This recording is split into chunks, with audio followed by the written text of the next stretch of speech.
ಸ್ವಾತಂತ್ರ್ಯೋತ್ಸವದ ಸಂಭ್ರಮದ ಹಿನ್ನೆಲೆಯಲ್ಲಿ ಪ್ರಧಾನಿಯವರ ಕರೆಯ ಮೇರೆಗೆ ವಿಜಯನಗರ ಜಿಲ್ಲೆ ಹೊಸಪೇಟೆಯ ಬಿಜೆಪಿ ಮಂಡಲ ಹಾಗೂ ಯುವ ಮೋರ್ಚಾ ವತಿಯಿಂದ ಇಂದು ಹರ್ ಘರ್ ತಿರಂಗಾ ಯಾತ್ರೆಯ ಭಾಗವಾಗಿ ಹಮ್ಮಿಕೊಳ್ಳಲಾಗಿದ್ದ ಬೈಕ್ ರ್ಯಾಲಿಗೆ ಬಿಜೆಪಿ ಜಿಲ್ಲಾ ಘಟಕದ ಅಧ್ಯಕ್ಷ ಸಂಜೀವ ರೆಡ್ಡಿ ಚಾಲನೆ ನೀಡಿದರು. ನಗರದ ಇತಿಹಾಸ ಪ್ರಸಿದ್ಧ ವಡಕರಾಯ ದೇವಸ್ಥಾನದಿಂದ ಅಭಯಹಸ್ತ ಆಂಜನೇಯ ದೇವಸ್ಥಾನದವರೆಗೆ ಈ ರ್ಯಾಲಿ ಸಾಗಿತು.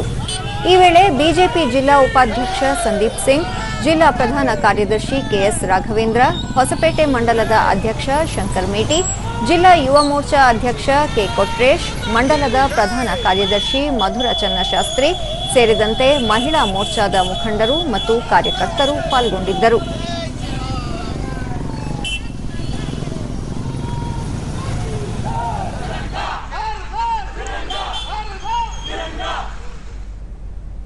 ದೂರದರ್ಶನದೊಂದಿಗೆ ಸಂಜೀವ ರೆಡ್ಡಿ, 80ನೇ ಸ್ವಾತಂತ್ರ್ಯೋತ್ಸವ ದಿನಾಚರಣೆಯು ಕೇವಲ ರಾಷ್ಟ್ರೀಯ ಹಬ್ಬವಲ್ಲ, ಅದು ಮನೆ ಮನೆಯ ಹಬ್ಬವಾಗಬೇಕು. ಪ್ರಧಾನಿ ನರೇಂದ್ರ ಮೋದಿ ಅವರ ಕರೆಯ ಮೇರೆಗೆ ಹಮ್ಮಿಕೊಂಡಿರುವ ಈ ಯಾತ್ರೆಯ ಮೂಲಕ ಸಾರ್ವಜನಿಕರು ತಮ್ಮ ಮನೆಗಳ ಮೇಲೆ ತ್ರಿವರ್ಣ ಧ್ವಜವನ್ನು ಹಾರಿಸುವಂತೆ ಜಾಗೃತಿ ಮೂಡಿಸಲಾಗುತ್ತಿದೆ ಎಂದು ತಿಳಿಸಿದರು.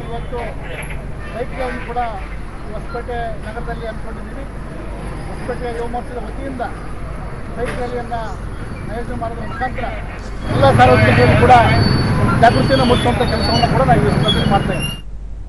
ಹೊಸಪೇಟೆ ಮಂಡಲದ ಅಧ್ಯಕ್ಷ ಶಂಕರ್ ಮೇಟಿ, ಸಾರ್ವಜನಿಕರ ಮನೆ ಮೇಲೆ 3 ದಿನಗಳ ಕಾಲ ತ್ರಿವರ್ಣ ಧ್ವಜ ಹಾರಾಡಲು ಅವಕಾಶ ಮಾಡಿಕೊಟ್ಟಿರುವ ಹೆಮ್ಮೆಯ ಪ್ರಧಾನಿ ಅವರಿಗೆ ಧನ್ಯವಾದಗಳನ್ನು ತಿಳಿಸಿದರು.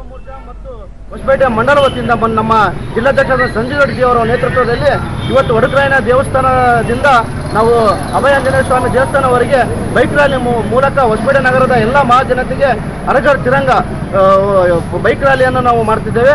ಹಾಗಾಗಿ ಈ ಕಾರ್ಯಕ್ರಮದಲ್ಲಿ ಯಶಸ್ವಿ